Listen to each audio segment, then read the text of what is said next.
بسم الله الرحمن الرحيم الحمد لله رب العالمين والصلاة والسلام على نبينا محمد وعلى آله وصحبه أجمعين أما بعد السلام عليكم ورحمة الله وبركاته hürmetli ustazlar ve kırındaşlar Allah hemmanlardan razı olsun Allah subhanahu ve teala her bir anlarını dünyanın her qaysi joylarida xotirjam salomat qilsin. Bugünkü tefsir dersimiz Bakara suresi 225. ayetden 231. ayetgacha. Euzu billahi mineşşeytanirracim. Bismillah الله الرحمن الرحيم لا يؤاخذكم الله باللغو في أيمانكم ولكن يؤاخذكم بما كسبت قلوبكم والله غفور حليم للذين يؤلون من نسائهم تربص 4 أشهر فإن فاءوا فإن الله غفور رحيم وإن عزموا الطلاق فإن الله سميع عليم. Yuqorida tilovat qilingan oyatning qisqacha tarjimasi. Alloh subhanahu va taolo sizlarni maqsadsiz ichgan qasamlar sababidan Alloh jazolamaydi. Ya'ni tilinglarning uchib kelib qolgan, qalbinglardan bir maqsad qilmagan qasam bilan Alloh sizlarni jazolamaydi. Bu qanday qasam desa, inson ixtiyorsiz, yo'q Alloh bilan qasam, albatta shundoq Alloh bilan qasam deb tiliga ishtik kelib qoladigan, ammo qalbida bir ishni maqsad qilmagan. Bunda qasamga kafarat ketmaydi ve bu jazoga tortilmaydi. Lekin hisob oldigan qasam qaysi desa maqsadlik bir ishni maqsad qilib turib qasam qiladi ekan, buningga vafo qilmasa buning jazosi keladi. Alloh subhanahu va taolo bandalarining gunohini kechirim qilguchidir. Nihoyat halim, mehribondir, ularni azoblashga oldirmaydi. O'zining ayollari bilan birga bo'lmayman deb qasam qilgan kishilar 4 oy kutadi. 4 oydan oshirib o'tmaydi bu qasamida. Qasam qilgan vaqtdan boshlab. Bu olimlarning istilohida ila deb ataladi. Agar ular 4 oy to'shashdan ilgari ayolchilik munosabat qilishga qaytsa, o'zining qasamini tashlab, bu vaqtida ularga gunoh bo'lmaydi 4 oydan burun. Allah subhanahu wa ta'ala ulardan hosil bo'lgan xatolikni, ya'ni 4 oygacha ayollarga yaqinlashmaganlikdan iborat bunday xatoliklarni Alloh kechirim qilguchidir. Ve Allah subhanahu wa ta'ala ularni maşu qasamdan chiqib olish uchun kafaratni yo'lga qo'ygan vaqtida ularga nihoyat bek kuyinguchi va mehribon zotdir. İnsan ayolimga yaqinlashmayman deb qasam qilgan bo'lsa, agar 4 oygacha bu qasamini buzib, kafarat turib yaqinlasa hech qanday masal bo'lmaydi. 4 oydan ishib ketsa, yoki ayolni qo'yib o'tish kerak, yoki qasamni kuchga ega qilish kerak. Agar ular hamda taloqni maqsad qilsa, ayolchilik munosabat qilmayman deb buni davomlashtirib va o'zining bu qilgan qasamidan qaytmasa, Allah subhanahu wa taala ularningki agar ayollarni taloq qilishni maqsad qilib degan bo'lsa, ularning so'zlarini Alloh anglag'uchi, ularning niyatlari, maqsadlari, ahvollarini Alloh bilguchi, uning asosan Alloh jazo mukofotlaydi.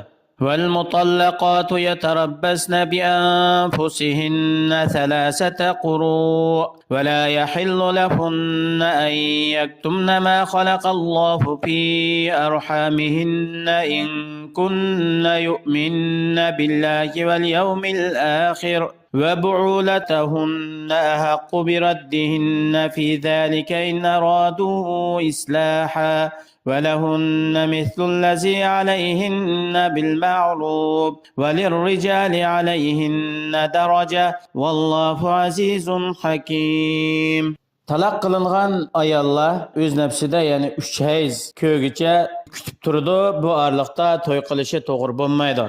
Shundaqla bu ayollar hamda Allohga va oxirat kuniga ishonadigan samimiy rasul ayollar bo'lib qolsa, 3 qitim hayz ko'rish jarayonida agar hayz ko'may homildor bo'lib qolgan bo'lsa, shu o'zininki homildor ekanligini, ya'ni Alloh ularning balayotqisida yaratgan hamlani yo'shirmaslik kerak. Bularni yo'shirib olishi to'g'ri bo'lmaydi. Hamda mushu muddat ichida 3 hayz to'shashdan ilgari agar erlari qilgan qilmishlariga pushaymon qilib, men ayolim bilan qaytadan uy tutib olaman deb qaytib olishni maqsad qilib qolsa, buningga erlar bak haqliq bo'ladi. Yani bular bir yaxshi turmushimizni davomlashtirdi, ilgirki ko'ngilsizliklarni tugitibdilar, taloq sabab bo'lgan deb qaytadan yenishib olsa, erlar buningga haqliq. Ayollarningki o'tashga tegishli o'zgachilik haq-huquqlari bo'ladi. shu urfida qanday haq-huquqlar bo'lsa, ayollar oilada qanday bir ish harakatlarda bo'ladigan bo'lsa, shariatga uyg'un holatda ayollarningki uni o'tash majburiyati bo'ladi.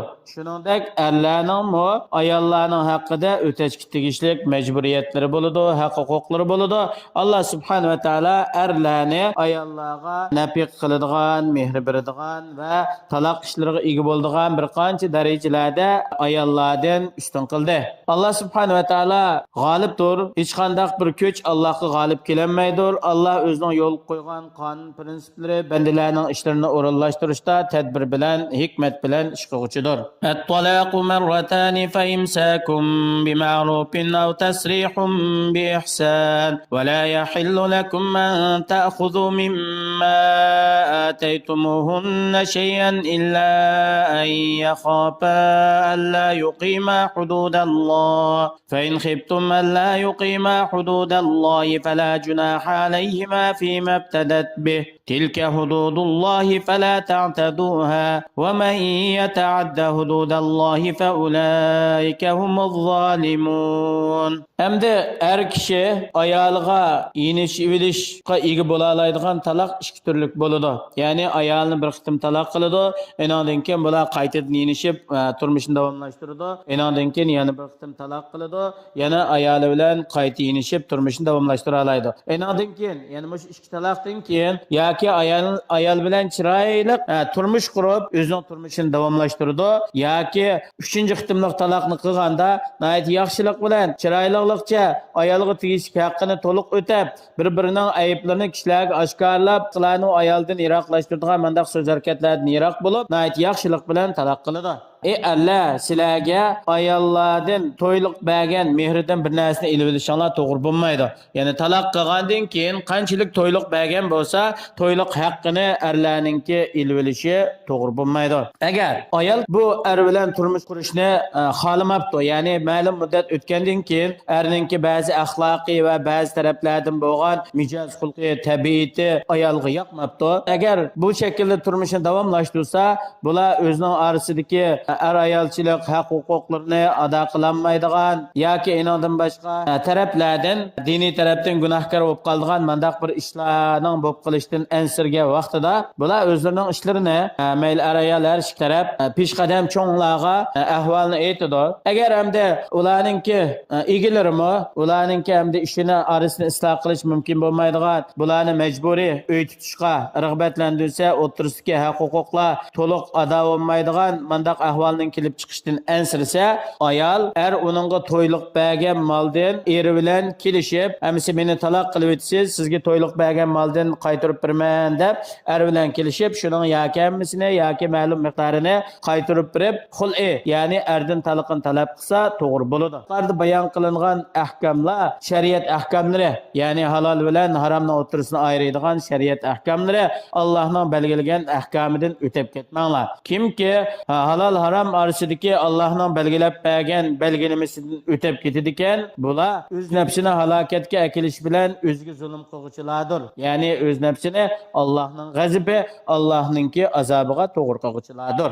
Fa in tallaqaha fala tahillu lahu min ba'du hatta tankiha zawjan ghayrahu. Fa in tallaqaha fala junaha alayhima an yataraja'a in dhanna an yuqima hududallah wa tilka hududullahi yubayyinuha liqaumin ya'lamun. Agar endi eri ayolini 3-chi qitimni taloq qildi, taloq 3 qitim bo'lgan vaqtida u erningki u ayol bilan qaytadan yana turmushlik bo'lishi to'g'ri bo'lmaydi. Qachongacha desa, bu ayol ikkinchi bir odam bilan o'z roziliklari, ixtiyorlik bilan to'g'ri bo'lgan shaklda shar'iy nikoh bilan to'y qiladi. Bu birinchi eriga halol qilib berish maqsadida emas, balki haqiqiy ayollik turmush qurish maqsadida to'y qiladi. To'g'ri shaklda ayolchilik munosabat ilib boradi. Undan keyin ayol ham bu ikkinchi qitim tekkan eri bilan kelishamay qolib qolsa yoki eri vafot bo'lib ketgan bo'lsa, u vaqtida yoki eridan ajrashish yoki iddat to'shqa vaqtida bu ayol o'ziningki tunji qitimliq eri bilan qaytib olsa, u chaqda gunoh bo'lmaydi. Bu chaqda yana yangidan to'yliq va yangi nikoh bilan bular qaytadan yarışib uyni tutsa to'g'ri bo'ladi. Ya'ni bular bundan keyin biz yaxshi o'talaymiz. Burunqidek oiladagi kelishmaslik, qabiliqlarni tugitimiz, shariy ahkamlarni to'liq o'rindaymiz deb shuning ishonchi qila olsa, ya'ni yangidan uyni tutsa bo'ladi nikoh qilib. Shu yuqorida bayon qilingan shariat ahkamlarini Alloh subhanahu va taolo insonlarningki shariatning ahkamlarini, Allohningki belgilamalarini bilish uchun Alloh ochiq bayon qilib berdi.